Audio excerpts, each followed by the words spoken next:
Guys, किसी भी sentence में एक्शन दो तरह का हो सकता है। पहली स्थिति में सब्जेक्ट यानी कि जो कर्ता होता है, जो उसमें कार्य करता है, वो खुद काम करता है। इनकी इंग्लिश तो हम आसानी से बना लेते हैं, जैसे मैं पत्र लिखती हूँ। अगर हम इसका इंग्लिश बनाए तो हम बना सकते हैं आई राइट अ लेटर। ये प्रेजेंट इंडेफिनिट का सेंटेंस है। ता हूँ ते है होता है, तो हम प्रेजेंट इंडेफिनिट में सब्जेक्ट के बाद डायरेक्ट वर्ब का यूज कर देते हैं, आई राइट अ लेटर। वह खाना बनाती है, ये भी हमारा प्रेजेंट इंडेफिनिट का सेंटेंस है, सी कुक्स द फूड। मैंने अपने जूते पॉलिश किए, आई पॉलिश्ड माई शूज। इसमें हम पास्ट इंडेफिनिट का था, इसलिए सब्जेक्ट के बाद डायरेक्ट वर्ब का सेकंड फॉर्म यूज किए, तो इसकी इंग्लिश हम आसानी से बना दिए। लेकिन दूसरी स्थिति में सब्जेक्ट यानी कि जो कर्ता होता है वो किसी और से काम करवाता है। जैसे मैं पत्र लिखवाता हूँ, यहाँ पे हम बोल रहे थे मैं पत्र लिखता हूँ, मैं खुद से लिख रही थी, मैं सब्जेक्ट थी, सब्जेक्ट खुद से कार्य कर रहा था। लेकिन यहाँ पे मैं बोल रही हूँ मैं पत्र लिखवाता हूँ, मैं खुद नहीं लिखता हूँ, किसी और से लिखवाता हूँ। वो अपनी माँ से खाना बनवाती है, मैंने अपने जूते पॉलिश करवाए। मैं रविवार को बाल कटवाऊंगा, मैं अपना घर पेंट करवा रहा हूँ, मुझे पंखा रिपेयर करवाना है। यहाँ पे जो सब्जेक्ट है वो खुद से कार्य नहीं कर रहा, बल्कि दूसरे से करवा रहा है। खुद से जो काम करते हैं उसकी इंग्लिश हम आसानी से बना लेते हैं, लेकिन जब दूसरे से कोई काम करवाते हैं उसकी इंग्लिश बनाने की बारी आती है तो हम कंफ्यूज हो जाते हैं। दिन भर में बहुत सारे सेंटेंसेस आप ऐसे बोलते हैं जिसमें आप खुद कार्य नहीं करते बल्कि दूसरों से करवाते हैं। खुद से काम करने का इंग्लिश बनाना आसान है, लेकिन दूसरे से काम करवाना की इंग्लिश बनाने में हमें प्रॉब्लम आती है कि कैसे उन सेंटेंसेस को हम फ्रेम करें। जैसे लिखना का राइट, बट लिखवाना का हमें डिक्शनरी में नहीं मिलेगा। काटना का कट, लेकिन कटवाना का हमें नहीं पता। करना का डू, लेकिन करवाना का क्या होगा हमें नहीं पता। गाइस, ये बहुत ही अंडररेटेड टॉपिक है। स्टूडेंट जनरली इस टॉपिक को इग्नोर कर देते हैं। यही कारण है कि ज़्यादातर स्टूडेंट को इंग्लिश बोलने में दिक्कत होती है, क्योंकि अगर आप इस टॉपिक को इग्नोर करते अच्छे से नहीं सीखते हैं तो ये बात 100% पक्की है कि आप इंग्लिश नहीं बोल पाएंगे। इसलिए ये टॉपिक आपको बहुत ही अच्छे से समझना है ताकि आपको इंग्लिश बोलने में हिचकिचाहट ना हो। तो आज हम बात करने वाले हैं कुछ करने की नहीं, बल्कि कुछ करवाने की इंग्लिश। कुछ करने की इंग्लिश आपको डिक्शनरी में मिल जाएगी, लेकिन कुछ करवाने की इंग्लिश आपको डिक्शनरी में नहीं मिलेगी। हम कुछ करवाने की इंग्लिश बनाने के लिए हम कुछ स्पेशल वर्ब्स की मदद लेते हैं, और उसी वर्ब्स को हम कॉजेटिव वर्ब यानी कि प्रेरणार्थक क्रिया भी कहते हैं। और जो सेंटेंसेस में इस कॉजेटिव वर्ब का यूज किया जाता है वो सेंटेंसेस को हम कॉजेटिव सेंटेंसेस कहते हैं, यानी कि प्रेरणार्थक वाक्य। अब ऐसे सेंटेंसेस को हम कॉजेटिव सेंटेंसेस क्यों कहते हैं? तो ऐसे सेंटेंसेस को हम पॉजिटिव सेंटेंस इसलिए कहते हैं क्योंकि इसमें जो सब्जेक्ट है वो खुद तो काम नहीं करेगा, लेकिन इस काम को करने का प्रेरणा, उसका कारण यानी कि कॉज जरूर होता है। जैसे राम ने मुझसे पत्र लिखवाया, ये है राम, यहाँ पर मैं पत्र लिख रहा हूँ। तो यहाँ पे राम खुद पत्र नहीं लिख रहा बल्कि वो किसी और से लिखवा रहा है, लेकिन पत्र लिखने का कारण कौन है? राम ने पत्र लिखने को कहा, इसलिए तो ये लिख रहा है। तो यहाँ पे जो सब्जेक्ट होता है वो कारण होता है, किसी भी काम का होने का कारण होता है, लेकिन वो खुद कार्य नहीं करता है। मैंने अपनी मम्मी से कपड़े धुलवाए, तो यहाँ पे कपड़ा कौन धो रहा है? मम्मी धो रही है, लेकिन धुलवाने का कारण कौन है? कौन धुलवा रहा है कपड़ा? मैं धुलवा रही हूँ। तो आप ये बात समझ गए होंगे। तो अब आप ये बात समझ गए होंगे कि कॉज वर्ड से ही कॉजेटिव वर्ड बना है, इसलिए ऐसे सेंटेंसेस को हम कॉजेटिव सेंटेंस यानी कि प्रेरणार्थक वाक्य कहते हैं। अब आप ये बात समझ लीजिए कि ऐसे सेंटेंसेस को हम इंग्लिश में कैसे बनाते हैं। जैसे कि मैंने पहले ही आपको बताया कि इनकी इंग्लिश बनाने के लिए हम कुछ स्पेशल वर्ब्स की मदद लेते हैं जिन्हें हम कॉजेटिव वर्ब कहते हैं, और ये मुख्यतः 5 होते हैं: make, get, have, let, help. बस ये 5 ऐसे कॉजेटिव वर्ब होते हैं जिनका हेल्प लेकर आप किसी से कोई काम करवा सकते हैं। अब आप ये कहेंगे कि इन सारे वर्ड्स को तो आप जानते हैं। मेक का मतलब होता है बनाना, गेट का मतलब होता है पाना, हैव का मतलब होता है पास होना, ये हम हेल्पिंग वर्ब के रूप में यूज करते हैं। लेकिन इन्हीं सब वर्ड्स को हम स्पेशल तरीके से भी यूज कर सकते हैं किसी से कोई काम करवाने के सेंस में। गाइस, आपको कॉजेटिव वर्ब को यूजेस सीखने से पहले आपको कॉजेटिव सेंटेंसेस के स्ट्रक्चर को सीखना होगा। किसी भी कॉजेटिव सेंटेंसेस को बनाने के 2 स्ट्रक्चर होते हैं, एक होता है एक्टिव कॉजेटिव वर्ब और दूसरा होता है passive causative verb. Active causative verb क्या होता है?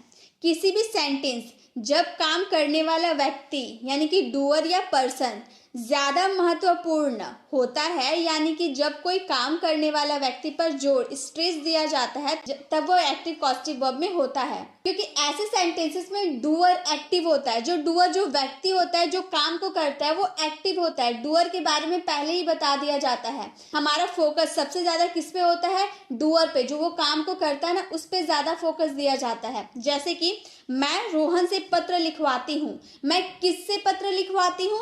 रोहन से। तो यहाँ पे पत्र लिखने का काम कौन करेगा? रोहन करेगा। तो ज्यादा फोकस किस पे दिया जा रहा है? रोहन पे दिया जा रहा है। ज्यादा जोर किस पे दिया जा रहा है? रोहन पे दिया जा रहा है, क्योंकि जो रोहन है वो डूअर है और एक्टिव कॉजेटिव वर्ब में डूअर पे ज्यादा स्ट्रेस दिया जाता है। टीचर मुझसे इंग्लिश बुलवाती है। तो टीचर किससे इंग्लिश बुलवाती है?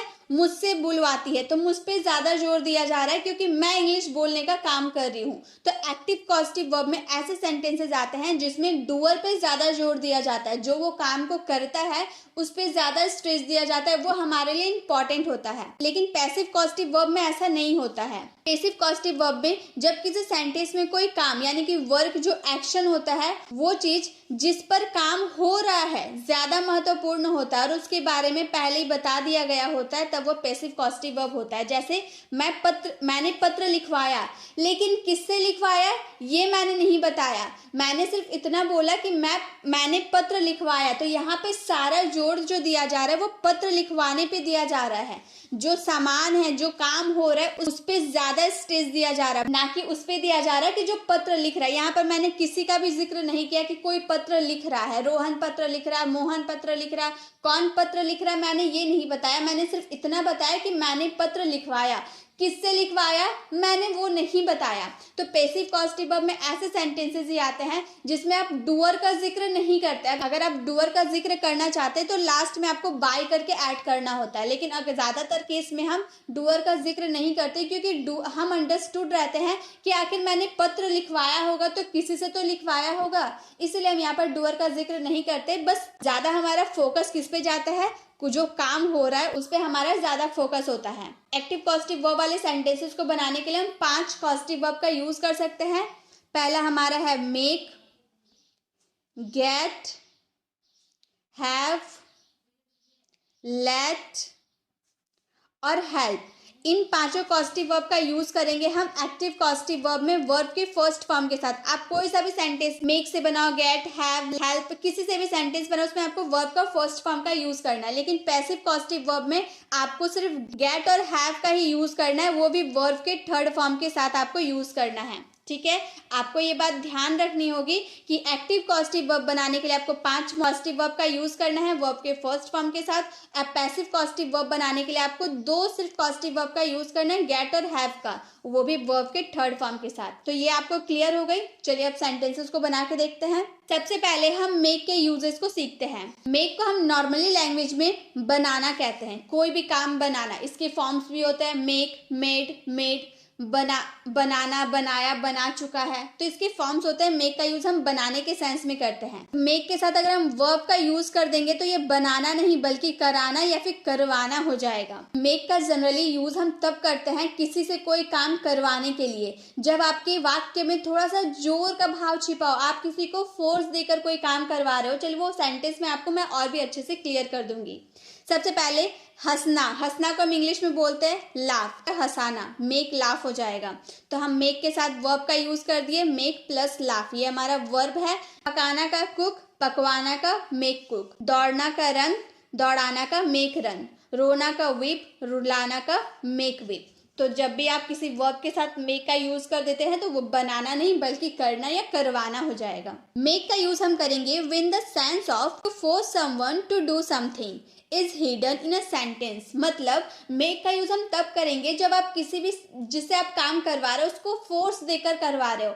आप खुद काम नहीं कर रहे बल्कि दूसरे से जो करवा रहे हो वो किसी को फोर्स देकर कोई काम करवा रहे हो। इसका स्ट्रक्चर होता है, सबसे पहले हम सब्जेक्ट यूज करेंगे, देन मेक का यूज करेंगे, देन पर्सन, जो भी पर्सन से आप कोई काम करवा रहे हो वो पर्सन को इंक्लूड करेंगे, देन वर्ब का first form and the last other words. अगर आपके अदर वर्ड्स बचते हैं तो आप लगाइएगा, नहीं बचते हैं तो कोई बात नहीं, हम नहीं ही लगाएंगे। और यहाँ जो मेक है ना गाइस, मेक आपके सब्जेक्ट और टेंस के अकॉर्डिंग अपने फॉर्म को बदल सकता है, लेकिन यहाँ जो वर्ब का फर्स्ट फॉर्म है ये कभी नहीं बदलेगा। चाहे आप कोई सा भी टेंस ले लो, पास्ट टेंस ले लो, फ्यूचर टेंस ले लो, कोई सा भी टेंस ले लो, कोई सा भी सब्जेक्ट ले लो, वर्ब चेंज नहीं होगा, बल्कि मेक चेंज होगा। मेक का मेड, मेकिंग, मेक्स जो भी होगा वो चेंज होगा, लेकिन वर्ब चेंज नहीं होगा। ये आपको याद रखनी है। जैसे मैं रोहन को हंसाता हूँ, पहले हम सेंटेंस को पहचानेंगे ये कौन सा टेंस है। मैं रोहन को हंसाता हूँ, ता हूँ, ते है, ये हमारा प्रेजेंट इंडेफिनिट का सेंटेंस होता है। और सब्जेक्ट हमारा है मे के लिए आई का यूज करेंगे। देन सब्जेक्ट हम लोगों ने यूज कर दिया आई, उसके बाद मेक का यूज करना है। प्रेजेंट इंडेफिनिट में हमारा सब्जेक्ट के बाद वर्ब का फर्स्ट फॉर्म ऐड होता है, इसलिए वर्ब का फर्स्ट फॉर्म मेक हम लोगों ने लिख दिया। देन पर्सन, क्या काम, कौन काम कर रहा है, मैं किसको हंसा रहा हूँ, रोहन को हंसा रहा हूँ, तो रोहन हमारा पर्सन है तो रोहन लिख देंगे। देन हंसाने का काम हो रहा है, वर्ब का फर्स्ट फॉर्म तो laugh. I make Rohan laugh, मैं रोहन को हंसाता हूँ, आई मेक रोहन लाफ। तुम उसे रोज रुलाते हो, ते हो, ता हो, ये भी प्रेजेंट इंडेफिनिट का सेंटेंस है। और यहाँ पे हमारा सब्जेक्ट है यू के बाद हमें वर्ब का फर्स्ट फॉर्म यूज करना है, तो मेक का मेक ही रहने देंगे। देन किससे मैं रोज रुलाता हूँ, उसे हमारा पर्सन है तो हिम यूज करेंगे। देन रुलाने का काम हो रहा है क्राई, रोज, everyday, you make him cry everyday, तुम उसे रोज रुलाते हो। वह अपनी बहन को रुलाता है, वह अपनी बहन को रुलाता है, ये भी हमारा प्रेजेंट इंडेफिनिट का सेंटेंस है। वह के लिए हम ही का यूज करेंगे, ही हमारा थर्ड पर्सन सिंगुलर है, इसलिए मेक का हम लोगों ने मैक्स बना दिया। देखिए यहाँ पर मैक हम लोगों ने अपने सब्जेक्ट के अकॉर्डिंग चेंज कर दिए हैं, तो इसी तरह से आपको भी चेंज करना है। He makes his sister cry, he makes his sister cry, यहाँ पे अपनी बहन के लिए हिज सिस्टर का यूज किया गया है। He makes his sister cry, वो अपनी बहन को रुलाता है। मैंने अपनी बहन से खाना बनवाया, करवाया, खिलवाया, मैंने के लिए आई के बाद वर्ब का सेकेंड फॉर्म यूज होता है पास्ट इंडेफिनिट में, इसीलिए मेक का हम लोगों ने मेड बना दिया।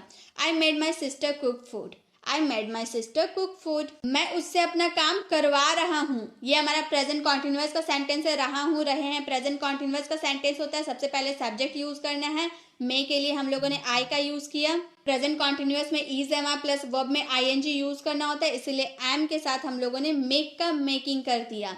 आई एम मेकिंग हिम, किससे काम करवा रहा हूँ, उससे, तो him do my work, I am making him do my work, मैं उससे अपना काम करवा रहा हूँ। वह मुझसे अपना कार चलवा रहा था, रही थी, ये पास्ट कॉन्टिन्यूअस का सेंटेंस हो गया। ही was making me drive his car, was verb plus verb में आईएनजी लगता है, इसलिए हम लोगों ने वॉज ही के साथ वॉज लगाया, क्योंकि ही हमारा थर्ड पर्सन सिंगुलर है। Then making me drive his car, he was making me drive his car, वह मुझसे अपना कार चलवा रहा था। तुम्हें अपनी मम्मी से अपने कपड़े नहीं धुलवाने चाहिए किसी को एडवाइस या सजेशन दे रहे हैं ना कि आपको ये काम नहीं करवाना चाहिए, तो एडवाइस देने के लिए हम शुड का यूज करते हैं, तो हम बोलेंगे यू शुड नॉट, पहले यहाँ नहीं धुलवाना चाहिए इसलिए शुड नॉट का यूज किए। देन मेक, वर्ब का first form, you should not make your mother wash your clothes, तुम्हें अपनी मम्मी से कपड़े नहीं धुलवाने चाहिए। तो मेक का जब भी आप यूज करेंगे, किसी को कोई काम फोर्स देकर आप करवाएंगे, तो मेक का यूज उसमें करेंगे आप। अब मेक से रिलेटेड एक सेंटेंस आप लोगों के लिए है, तुम्हें अपनी बहन से खाना नहीं बनवाना चाहिए। इसका आंसर आपको कमेंट बॉक्स में करना है। नेक्स्ट हम देखेंगे गेट के uses. To convince, persuade someone to do something, मतलब किसी को आप कोई काम करवाने के लिए कन्वेंस करो या परसुएड करो, उसे मना रहे या राजी करवा रहे हो कि भाई तुम ये काम कर दो, तो उसमें गेट का यूज करेंगे। मेक का यूज कर रहे थे किसी को फोर्स, उस पर दबाव देकर कोई काम करवा रहे थे, तो मेक का यूज कर रहे थे। लेकिन गेट का यूज करेंगे किसी को परसुएड, कन्वेंस करके कोई काम करवाएंगे, राजी करके या उससे मना कर कोई काम करवाएंगे, तो गेट का यूज करेंगे। इसका भी स्ट्रक्चर है subject, then get, then person, उसके बाद आपको टू का यूज करना है। मैक के स्ट्रक्चर में आपको टू का यूज नहीं करना था, लेकिन गेट के स्ट्रक्चर में आपको टू का यूज करना है। देन वर्ब का first form and the last other words. जैसे वो अपनी मम्मी से कपड़े धुलवाता है, प्रेजेंट इंडेफिनिट का सेंटेंस, तो हम अगर मेक का यूज करें फोर्स देकर, अगर वो अपनी मम्मी से कपड़े धुलवाता है, तो हम बोलेंगे he makes his mother wash cloth, he makes his mother wash cloth. अगर वो फोर्स देकर अपनी मम्मी से कपड़े धुलवाता है तो यहाँ पर मेक का यूज करेंगे। लेकिन अगर वो कन्वेंस करके, परसुएड करके अपनी मम्मी से काम करवा रहा है, तो हम बोलेंगे he gets his mother to wash clothes, he gets his mother to wash cloth. यहाँ पे टू का यूज करना था, इसलिए देखिए वर्ब के फर्स्ट फॉर्म से पहले हम लोगों ने टू का यूज किया, लेकिन यहाँ पे हम लोगों ने टू का यूज नहीं किया। ठीक है, यही डिफरेंस है, आपको समझना होगा। मैं उससे अपना काम करवा रहा हूँ, रहे हैं प्रेजेंट कॉन्टिन्यूअस का सेंटेंस। अगर हम फोर्स देकर उससे अपना काम करवा रहे हैं तो हम बोलेंगे I am making him do my work. I am making him do my work. अगर हम उसे परसुएट करके, उसे मना कर, कन्विंस करके कोई काम करवा रहे हैं तो हम बोलेंगे I am getting him to do my work. I am getting him to do my work. उसने मुझसे एक पत्र लिखवाया। अगर उसने फोर्स देकर मुझसे पत्र लिखवाया तो हम बोलेंगे he made me write a letter. He made me write a letter. अगर वो मुझे मना कर, परसुएट करके अगर मुझसे पत्र लिखवाता तो मैं बोलती he got me to write a letter. He got me to write a letter. वह मुझसे अपनी कार चलवा रहा था।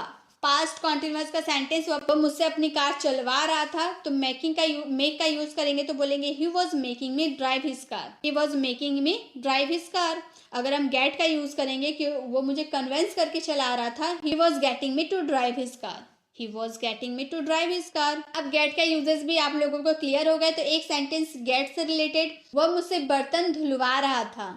इसका आंसर आपको कमेंट बॉक्स में करना है। नेक्स्ट है हैव। हैव का यूज करेंगे to assign someone to do something, to give someone the responsibility to do something. मतलब हैव का यूज आप तब करेंगे जब आप कोई काम करने के लिए किसी को असाइन करेंगे, किसी को कोई काम सौंप देंगे, रिस्पॉन्सिबिलिटी के तौर पे उसे सौंप देंगे, तो हम उसमें हैव का यूज करेंगे। मेक का यूज करते थे किसी को फोर्स देकर कोई काम करवाते थे तब। गेट का यूज करते थे जब हम किसी को कन्विंस करते थे कोई काम करने के लिए तब। और हैव का यूज करेंगे जब हम किसी को कोई काम सौंप देंगे, उसे रिस्पॉन्सिबिलिटी के तौर पे उसे दे देंगे कि भाई तुमको ये काम करना है, तो हम उसमें हैव का यूज करेंगे। इसका भी स्ट्रक्चर सेम है। सबसे पहले subject, then have, then person. इसमें भी आपको टू का यूज नहीं करना है। मेक में भी आपको टू का यूज नहीं करना है और हैव में भी आपको टू का यूज नहीं करना है, लेकिन गेट में टू का यूज करना है। देन वर्ब का first form and the last other words. मैं अपने असिस्टेंट से अपने सारे छोटे मोटे काम करवाता हूँ। मैं अपने असिस्टेंट को अपना छोटा मोटा काम सौंप कर करवाता हूँ ना, मैं सौंप दूंगा। तो अगर मैं सौंप कर वो काम करवाता हूँ, उसे रिस्पॉन्सिबिलिटी के तौर पे मैं उसे दे देता हूँ, तो हम बोलेंगे I have my assistant to do all minor works. I have my assistant do all my minor works. अगर हम उसे कन्विंस करके कोई काम करवाते तो हम बोलते I get my assistant to do all my minor works. वह मुझे हंसा रही थी। यहाँ पे अगर वो मुझे रिस्पॉन्सिबिलिटी, यहाँ पे तो थोड़ा अटपटा सवाल है लेकिन फिर भी मैं आपको समझाने के लिए बता रही हूँ। वह मुझे हंसा रही थी, अगर वो मुझे जिम्मेदारी देती तो हम बोलते he was having me laugh. She was having me laugh. अगर वो मुझे कन्विंस करके हंसाते कि भाई तुम हंस दो थोड़ा, हम बोलते she was getting me to laugh. She was getting me to laugh। मैंने मैकेनिक से अपना पंखा रिपेयर करवाया। तो मैंने क्या, पंखा मेरा खराब हो गया था, मैंने मैकेनिक पास लेकर गई मैं और उसे रिस्पॉन्सिबिलिटी दे दी कि तुम्हें शाम तक ये पंखा ठीक करना है। उसे असाइन कर दिए पंखा ठीक करने के लिए, उसे रिस्पॉन्सिबिलिटी दे दिए। तो हम बोलेंगे I had my mechanic to repair my fan. I had my mechanic to repair my fan. अगर हम उसे कन्विंस करके, मेरा फ्रेंड रहता वो मैकेनिक और मेरे पास पैसे नहीं होते तो मैं उसे कन्विंस करके कोई काम करवाता, तो मैं बोलती I got a mechanic to repair my fan. I got a mechanic to repair my fan. तो यहाँ पे आपने हैव का हैड बना दिया क्योंकि यहाँ पे करवाया, खाया, पिया ऐसे वाले सेंटेंस है जो हमारा पास्ट इंडेफिनिट का सेंटेंस होता है, इसीलिए सब्जेक्ट के बाद वर्ब का सेकेंड फॉर्म, हैव का सेकेंड फॉर्म हैड होता है, तो हैड का यूज किए। लेकिन अगर हम यहाँ पर देखिए गेट में आप टू का यूज किए, लेकिन अगर हैव के साथ टू का यूज कर देते तो उसका क्या मीनिंग होता है वो भी मैं बता देती हूँ। I had a mechanic to repair my fan, same sentence है, बस यहाँ पर रिपेयर से पहले टू का यूज कर दिए। तो जनरली ये हेल्पिंग वर्ब के रूप में यूज होता है और इसका हिंदी मीनिंग हो जाता है मेरे पंखे को रिपेयर करने के लिए मेरे पास एक मैकेनिक था। यहाँ पे आप दूसरा सेंस निकाल रहे हैं, लेकिन अभी तो आपने करवाया का सेंस निकाल रहे हैं ना, इसलिए यहाँ पे आपको टू का यूज नहीं करना है, गलती से भी नहीं करना है। ठीक है, मैं किसी अच्छे डॉक्टर से इस बीमारी का इलाज करवाऊंगा, तो यहाँ पे असाइन करूंगा, रिस्पॉन्सिबिलिटी दूंगा किसी डॉक्टर को कि मुझे अच्छे से ठीक कर दो। तो मैं बोलूंगी आई will have a good doctor treat his disease. I will have a good doctor treat this disease. यहाँ पे करवाऊंगा गागे यार, इसलिए विल का यूज किया। अगर हम कन्विंस करके करते तो हम बोलते I will get a doctor to treat this disease. I will get a good doctor to treat this disease. आप मुझसे ये काम क्यों करवा रहे हो? Why are you having me do this work? Why are you having me do this work? या फिर अगर हम कन्विंस करके करते तो हम बोलते हैं why are you getting me to do this work? Why are you getting me to do this work? तो have के भी यूजेस आप लोगों को हो गए क्लियर। एक सेंटेंस आप लोगों के लिए है, मैंने अपना टीवी मैकेनिक से ठीक करवाया। इसका आंसर आपको कमेंट बॉक्स में करना है। अब है हमारा कॉस्टिव वर्ब लेट। लेट का यूज आपको पता होगा, किसी को करने देने के सेंस में हम लेट का यूज करते हैं। To allow, permit someone to do something, मतलब किसी को भी कोई काम करने के लिए अलाउ करना, उसे अनुमति देना। इसका स्ट्रक्चर है subject, then let, then person, then verb का first form and the last other words. मेरे पापा ने मुझे खेलने दिया। मेरे पापा ने नहीं खेला, मुझे खेलने दिया, तो हम बोलेंगे my father let me play. My father let me play, मैं उसे वीडियो गेम खेलने देता हूँ। I let him play video games. I let him play video games. उसने मुझे अपनी साइकिल चलाने दी। He let me ride his bicycle. He let me ride his bicycle. तुम मुझे पढ़ने नहीं देते हो। You don't let me study. You don't let me study. तो लेट के यूजेस बहुत ही आसान होते हैं। अब एक सेंटेंस आप लोगों के लिए है, उसने मुझे खेलने दिया। इसका आंसर आपको कमेंट बॉक्स में करना है। नेक्स्ट है help, to assist someone to do something, मतलब किसी को कोई काम करने में आप मदद करना। वो अगर कोई काम कर रहा है तो जाकर उसकी मदद करने के सेंस में आपको हेल्प का यूज करना है। Subject, then help, then person. इसमें आप टू को मैंने ब्रैकेट में इसीलिए रखा है क्योंकि इसमें आप टू का यूज कर भी सकते हैं, नहीं भी कर सकते, इसमें कोई दिक्कत नहीं है। देन वर्ब का first form and the last other words. मैं नाश्ता बनाने में आपकी मदद करूंगा। I will help you to prepare breakfast. यहाँ पे यू के बाद टू का यूज किए ना, पर्सन के बाद टू का यूज किया है, तो बोलेंगे I will help you to prepare breakfast. अगर हम टू का यूज ना करें तो हम बोलेंगे I will help you prepare breakfast. I will help you prepare breakfast. दोनों का हिंदी मीनिंग होगा सेम, मैं नाश्ता बनाने में आपकी मदद करूंगा। उसने बैग उठाने में मेरी मदद की। He helped me carry the bag. He helped me carry the bag. अगर टू का यूज करें तो बोलेंगे he helped me to carry the bag. He helped me to carry the bag. तो have का यूज में ज्यादा कुछ नहीं था, इसीलिए मैंने आपको ज्यादा सेंटेंसेस नहीं दिए। एक सेंटेंस आप लोगों के लिए है, खाना बनाने में उसने मेरी मदद की। इसका आंसर आपको कमेंट बॉक्स में करना है। अब एक्टिव कॉस्टिव का बात हम लोगों ने कर लिया, गेट, हैव, मेक, लेट और हेल्प। पांचों कॉस्टिव वर्ब हम लोगों ने कर लिया कवर। अब हम करते हैं पेसिव कॉस्टिव सेंटेंसेस देखेंगे। जैसे we mostly use two causative verb in a passive structure. Passive causative verb में मैंने आपको स्टार्टिंग में ही बताया कि ऐसे सेंटेंसेस में डूअर जो होते हैं वो अंडरस्टूड रहते हैं कि कोई भी काम आप करवा रहे हो तो किसी से तो करवा रहे हो। जैसे कि इसमें हमेशा वर्ब का फर्स्ट फॉर्म नहीं बल्कि थर्ड फॉर्म का यूज होता है। सबसे पहले आपको सब्जेक्ट यूज करना है। आप गेट का भी यूज कर सकते हो, हैव का भी यूज कर सकते हो। अगर आप किसी को कन्वेंस करके कोई काम करवा रहे हो तो गेट का यूज करना। अगर आप किसी को असाइन करके कोई काम करवा रहे हो तो हैव का यूज करना।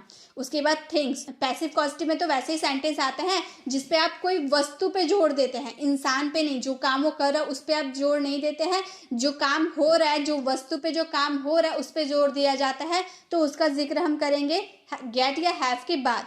उसके बाद वर्ब का थर्ड फॉर्म। उसके बाद आप उस व्यक्ति का जिक्र करना चाहते हैं तो बाय पर्सन, वहां पे कोई भी पर्सन जो होगा उसका नाम लिख सकते हैं। अगर नहीं करना चाहते तो कोई बात नहीं। मैंने अपनी गाड़ी रिपेयर करवाई। अब आप तो अंडरस्टूड होंगे कि गाड़ी रिपेयर हुआ तो किसी मैकेनिक से ही हुआ होगा। अब मैं खुद तो रिपेयर नहीं करूंगी, तो किसी मैकेनिक से ही तो रिपेयर होगा। तो मैंने यहाँ पर मैकेनिक का जिक्र नहीं किया है। मैं इस सेंटेंसेस को बनाऊंगी I got my car repaired. सबसे पहले आई, देन मैंने कन्वेंस करके रिपेयर करवाया, देन गॉट का यूज करूंगी। देन थिंग्स, क्या मैंने रिपेयर करवाया? अपनी कार, तो माई कार वर्ब का थर्ड फॉर्म रिपेयर करवाने के लिए रिपेयर्ड।